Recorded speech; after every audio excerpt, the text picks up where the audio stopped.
Welcome to the Hard Folk Podcast. My name is Matt Gower. Today's guest is Rollie Pemberton, also known as Cadence Weapon. He's got a new book out called Ways of Listening, Building a Deeper Relationship with Music in the Streaming Era. And he also has an album out called Forager that he released a few months ago, so go check those out for sure. We had a great talk. We talked about the modern landscape of the music industry as we're seeing it and as it's evolving. So it's a really interesting talk. And shameless plug, I've got a new album out called Vacated Shapes, so go check that out. It's streaming everywhere. And my album release show is June 20th at Art House Cafe. So come on out to that show and listen to this great talk with Rollie Pemberton. Rollie Pemberton, welcome to the Hard Folk Podcast. Thanks for joining me. Hey, thanks for having me. Your new book is called Ways of Listening, Building a Deeper Relationship with Music in the Streaming Era. I have read it. It's a great read. And you also have a new album that's just come out a few months ago, Forager. Yeah, So you're pretty busy. I am very busy. Yes. Yeah. Now, one of your chapters is all about the album rollout. So I'm wondering, is your book a part of the album rollout, or is the album a part of your book rollout? I think they speak to each other. They're in conversation with each other. For sure. It wasn't intentional to release them both together, but it honestly is just how the timing worked out. Yeah. In some ways, it was really cool. I think it led to certain platforms wanting to reach out about just generally what I'm into, that maybe wouldn't have if I was just putting out an album, you know? Yeah, and when you're going on the book tour, there are a lot of different places that you're gonna be interviewed by, or you're gonna read little portions of the book at stores and everything. Now I'm curious, who did you write this book for? What audience are you trying to hit up with the book? That's a great question. I wrote this book with a younger audience in mind. I wrote it for the TikTok generation, people who maybe didn't grow up working at HMV at West Edmonton Mall like I did. And I used to stock the shelves with underground rap CDs, and I would go to the listening booth and open up a CD and decide whether or not I liked it, and having that kind of intense, singular, no distractions, not a cell phone in the room. You know what I'm Yeah, saying? Like, yeah. Yeah, for sure. yeah. I think we had similar kind of jobs growing up. I worked at a place called CD Warehouse. So like whenever someone mentions an album, maybe I think you probably have a similar experience to me. I can zero in where that album is on the shelves, right? Totally. Yeah, there's certain albums that just remain drilled in my mind. Like I remember I was there when the Black Album by Jay-Z came out. I Wow. worked at HMV when, and I remember stalking that the night before. I was like, wow, this is just the biggest day of my life. This is crazy. I had an old lady come up to me and ask me for the new Jay-Z album. Yeah, you had to put her on game. That's great. Now you're talking about searching through all the boxes. You talk a lot about that in the first chapter, and one thing, the way that you describe it, searching for music based on the surroundings you found yourself in, it's like a terroir that you're kind of you're searching for the music based on the terroir. So it sounds like you've got an archaeological and sort of anthropological approach to finding music. Yeah, I'd say so. Definitely. I think I definitely have a predilection towards craftsmanship. I think those are two things that are very major themes of my album and my book. Just this appreciation of the craftsmanship of the past. And on the book, it's definitely this idea of, okay, vinyl sounds better. Music used to be made in a different way in the past Yeah. that was maybe a little more deeply considered. People used to listen to music in a different way. So it's just really about bringing back an older way of thinking, but also applying that thinking to the contemporary place we are with music today. Right, and you said it's for sort of this book is for the TikTok generation. Are we ever going to get that album search, the discovery process back again, do you think? I think maybe there's no appetite for albums anymore anyway. I mean, Really? just currently, just in our current music ecosystem, I mean, music's been devalued by the streaming apps, Yeah. by Spotify especially. Um, and even when you listen to an album, you could be listening to a very lyrical rap album, and now the song inevitably starts with words instantly, right? This is not something you used to have an intro that just like gets you into the vibe of an album. It's like, no, no, it's they're gonna skip. We can't let them skip, 100%. right? And that we're in a singles driven marketplace. Um, I think it's interesting how that has trickled into the albums that we hear today. The albums even feel like they're more like collections of songs rather than albums. More like you listen to Drake records that just came out, and there it's more of like a data dump rather than like an artistic statement, you know? Yeah, for sure. Now, for you, is it more satisfying doing the searching and the digging, or the is it the discovery that is the more satisfying part? I love it all. I mean, Yeah. I think it's one of my favorite things to do. I find it very cathartic to just go into a really dusty room and look through all the records and find things that light up for me that wouldn't light up for other people. You know, is because to Hmm. me, it's one of the big things I try to write about in this book is it's not about the most obscure thing or like the most valuable thing. It's just about what resonates to you personally.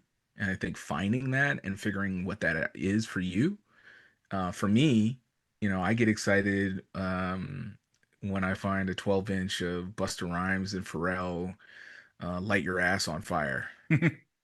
Just like a random, very random rap single that is not even valuable, but I love that I have the instrumental now and I can recontextualize it and bring it in to like the beginning of like an acid house set. And people would be like, "What is this freaky music that you're playing?"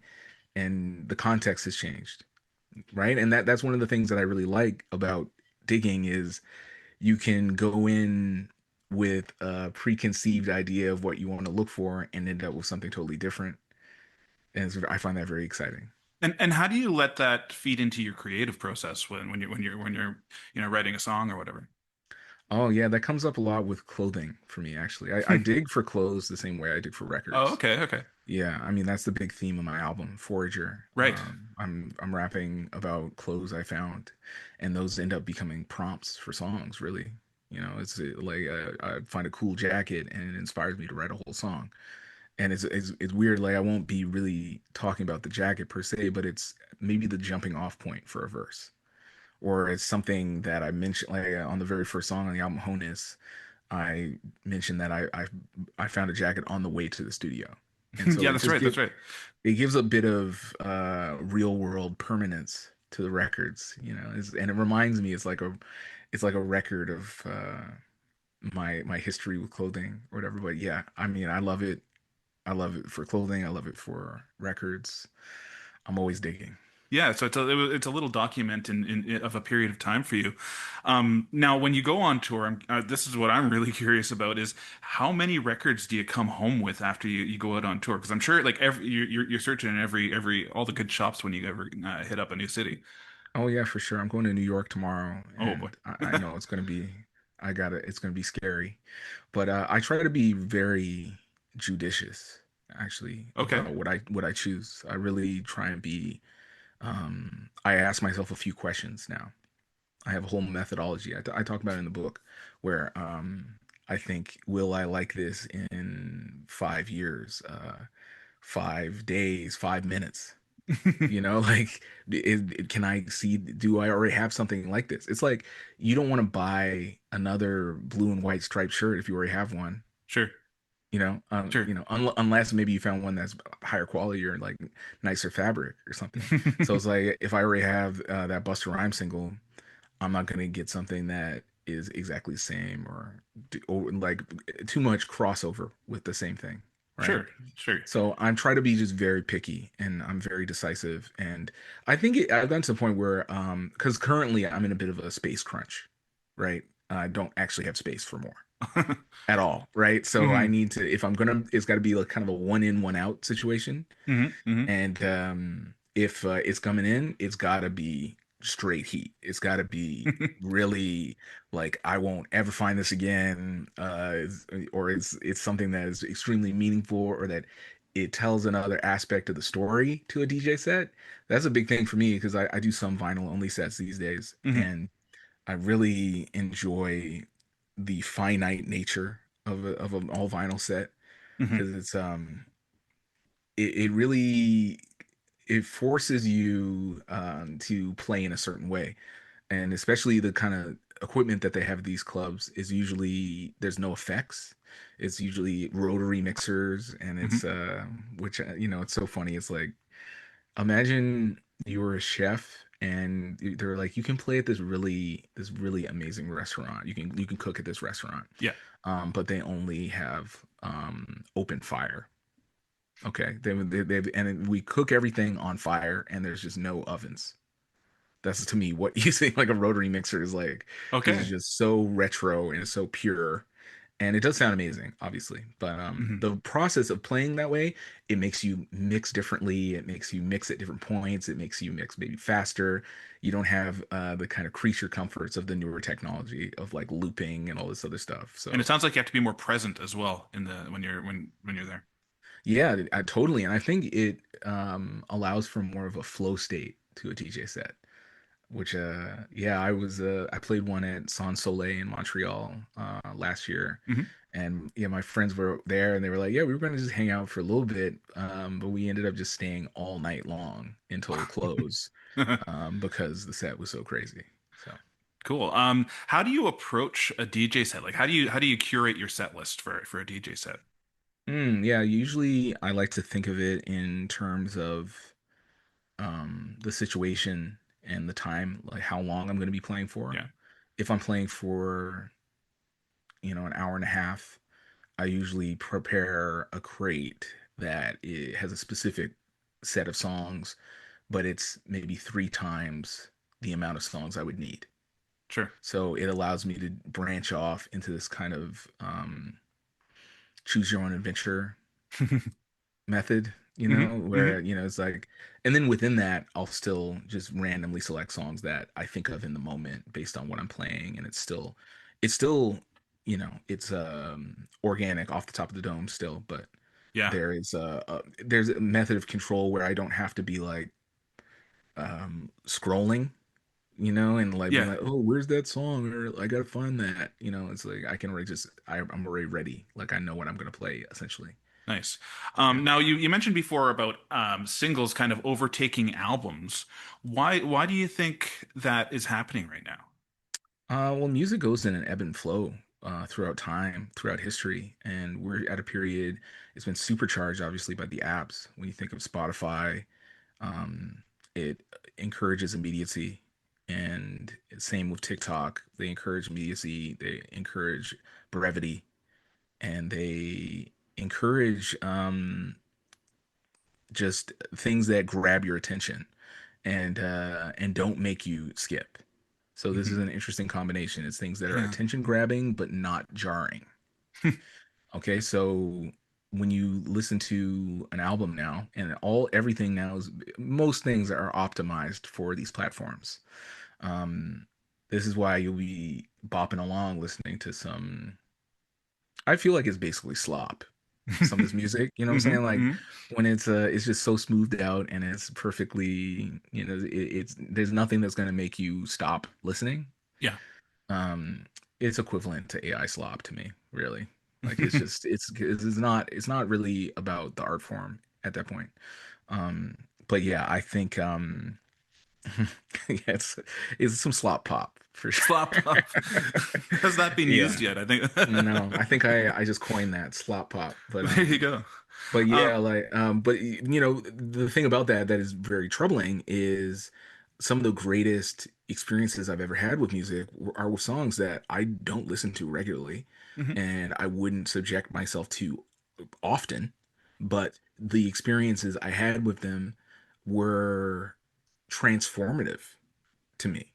Think about um Suicide and Frankie Teardrop. Okay.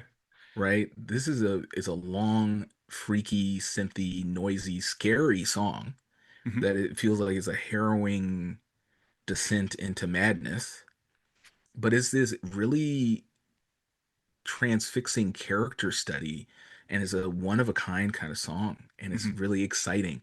And maybe it didn't inspire me to make a song like that, but it did encourage me to think of what is possible and what is beyond what I considered a song to be at that time. That's very valuable. That's a very important thing that, especially for a young person to come across. Now, if that song came up on streaming, people would just skip, Hmm. right? It's the same for Street Hassle by Lou Reed. This is a masterpiece, multiple movements. It's a long song. It's got challenging subject matter, and it's like a dark song. I think there now is this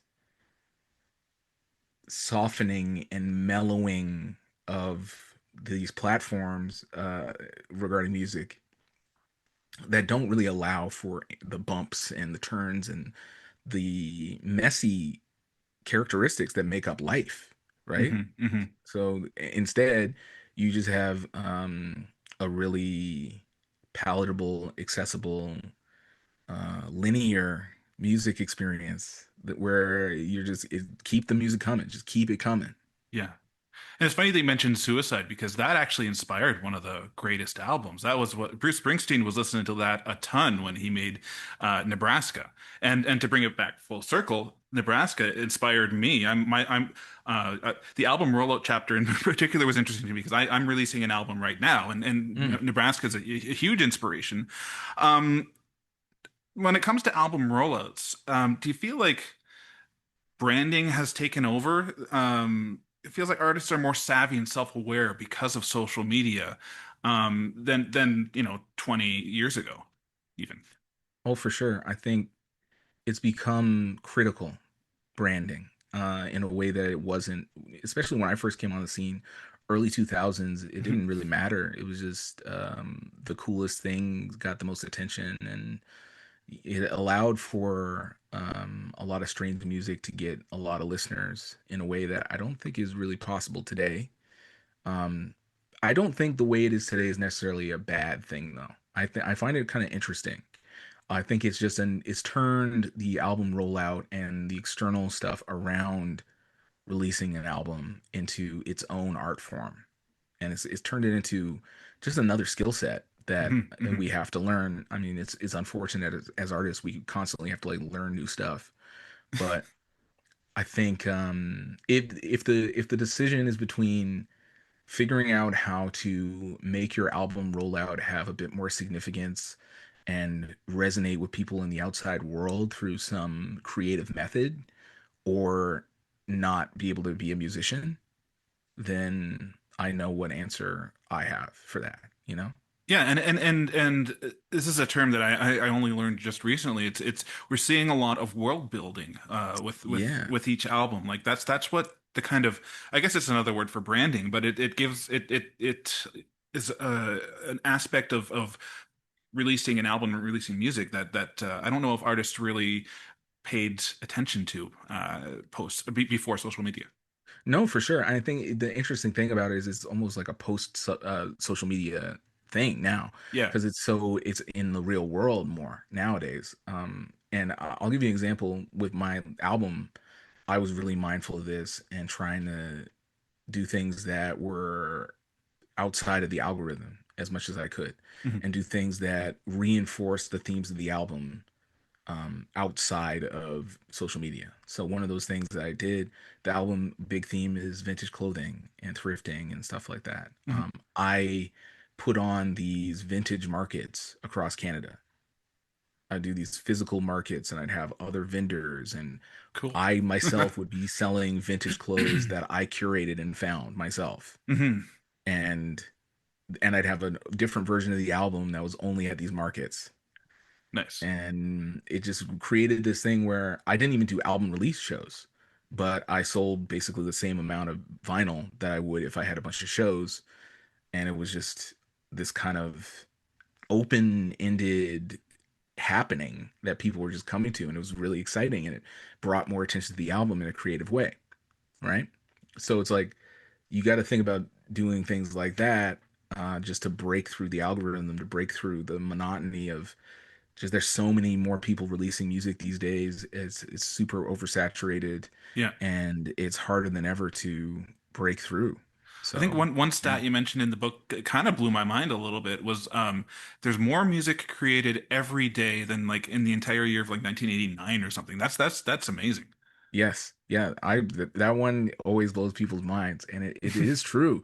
And if you think about it, like last time I read, I think not even just straight music, like AI, I heard that there's like 63,000 new AI songs added to Spotify or Deezer every day, Wow.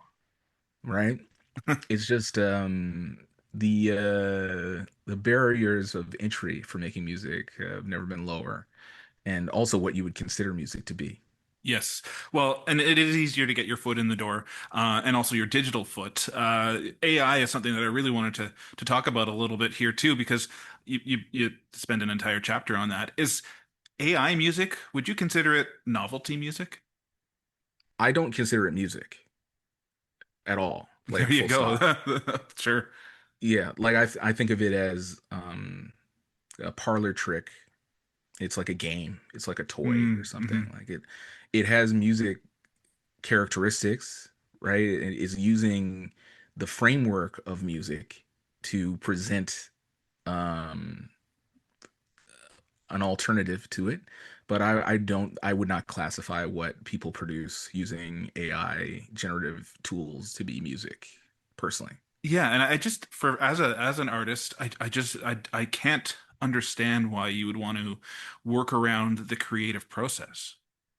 Yeah, I mean, the I think the rationale for some artists is making music is difficult, right? It can be difficult. And yeah, I've experienced that throughout my career. I've had lots of times where I'm like, why did I choose to make music for a living? Like this is awful, right? And then usually right after that, after some time and working maybe with other people and thinking for myself, I break through and Hmm. I have my eureka moment, and it's a very rewarding feeling.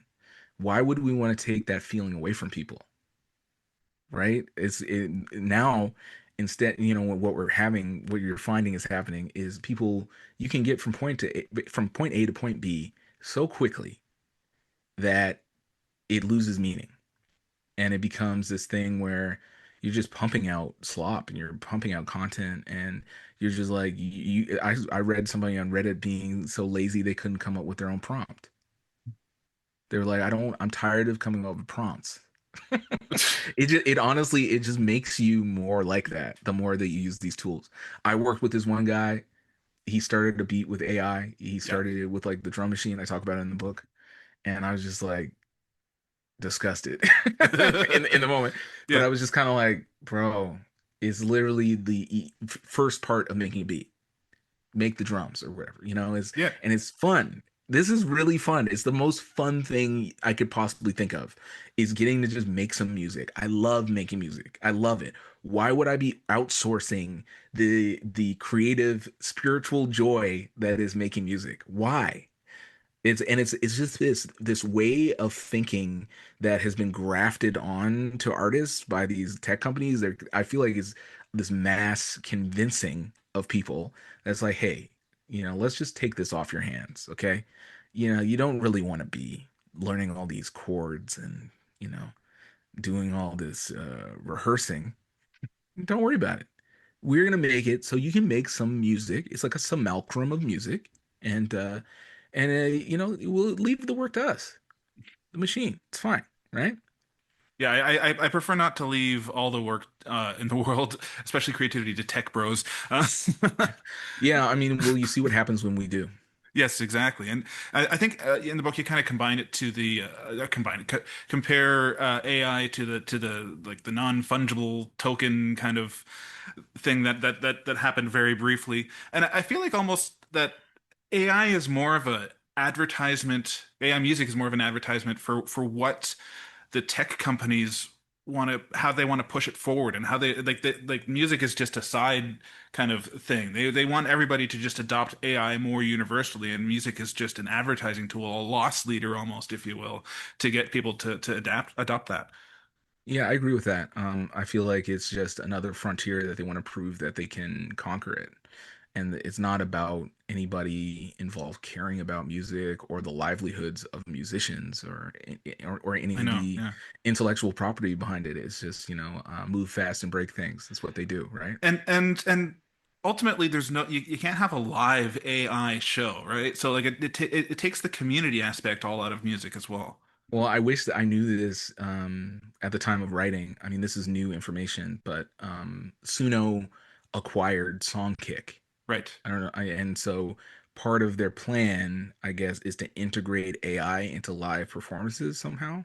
Hmm. So this could be, you go to a Dijon show and you're like, oh man, I love Dijon. Let me play this cover of one of his songs, and he'll project it on stage during the show or something. Like it's like this idea of audience integration with artists at shows, facilitated by Suno. Yeah, I don't The, I the the thing about these apps that I find it really befuddling is they keep introducing these ideas that literally no one has asked for. mhm. Nobody asked for that. Yeah. People are like, I want Ticketmaster to work correctly. I want to be able to I want it to buy a ticket when I actually press the button, and it doesn't do that. Half the time it's like crashing. Yeah. I tried to go to a show recently, and I had to go to my Ticketmaster app to pull up the ticket, and it wouldn't let me log in, and it locked me on my account, and I wasn't able to get into the show until I had to go around and wait in line and go to the box office Oh and man. get a physical ticket. I'm like, I'm like, why is it like crashing out directly outside of the show? This was to go see Lily Allen. It's like, come on, Yeah, man. yeah. I got to. I think we're coming up to time here, so I got a couple more questions. Listening to music as a calculator. I think that's a good segue from the AI. Mm, There was a story that just came out.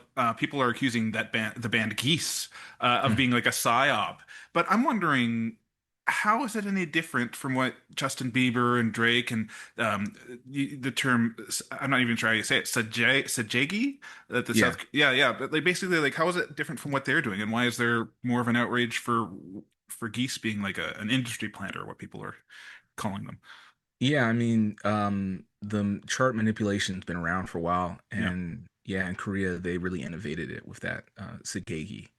Um, it's this idea of, if you don't know what that is, it's if you get a big group of people and they all panic buying is basically what it translates to, Okay. and it's just mass buying of anything.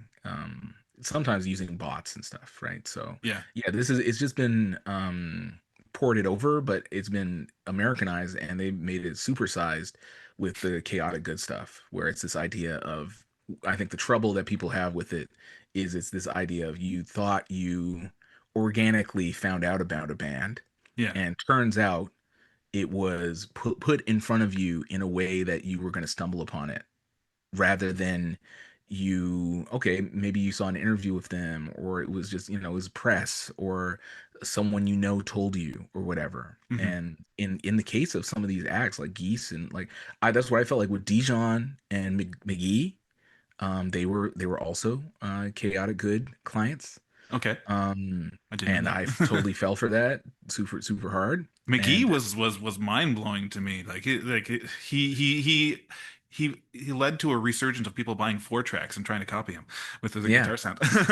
yeah, no, I just remember distinctly, I went and saw him play in Toronto, and there was a line wrapped around the block, and it was all these cool looking people, and I was just like, man, how did he get all these people to the show, man? Like, how is he so poppin'? And I'm like, now I know how. It's with bots and fake comments, and thousands and thousands of fake fans, Hmm. um, Mm. making it seem like there's a lot more gas in the engine than there actually was. And the thing that's also kind of sneaky about it is that it's done in concert with traditional PR, Hmm. which it already is an advantage having like really strong publicists. Are we in danger of this method taking over traditional PR? I think it's gonna continue to be popular for a little bit, but I think the public is a little too hip to it now. And so it's gonna have to change form, and I think over time it'll be less effective. But I think for a while, I mean, now whenever I see something and it just seems like the praise is too effusive in the comments, I'm like, oh, this is a chaotic good one, I think. Yeah. Nice. And finally, what can numbers and statistics tell us about music, if anything? Yeah, I mean, I wonder what I personally don't think they really have any facility in music. They shouldn't impact how you listen to something. They shouldn't impact whether or not you like something. Like I know people are all arguing about whether or not the Drake stuff is good, the triple album, whether it matters that he's breaking streaming records, or he's rapping about streaming fraud and how he's claiming Kendrick did, where 100 million streams disappeared or whatever. Mhm. Um, to me, it doesn't matter either way. And I think ultimately, McGee, the music's good. You can't deny it, right? Yeah, Dijon, the music's good. And this stuff, it only works if the music's good. If the music's total crap, it can only get so far. yeah, Then the cream generally rises to the top. So your mileage will vary when it comes to numbers. I prefer to use my ears rather than my eyes when it comes to listening to music. yeah. And you know what? Your ears are very well honed tools from the sounds of it. Um, and I just want to say thanks so much for joining me, Rolly. It was a great talk with you. It's nice to pick your brain a little bit there, and recommend everybody go check out your book, Ways of Listening. It's coming out next week. Am I right? Yeah, that's right. May 26th. Yeah. And and give Forager a listen as well. I was listening to that the other day, and it's great. I love it. Thank you. Thank you. Thanks for having me. All right, thanks again to Rollie Pemberton for joining me. It was a really fun talk.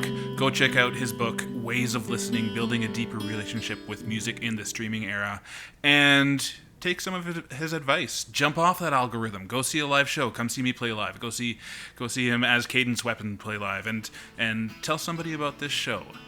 We can't rely on the algorithms completely, so this has to grow by word of mouth somehow. So yeah, tell someone you know to go listen to the Heartful podcast. Thanks for listening, and I will talk to you next time.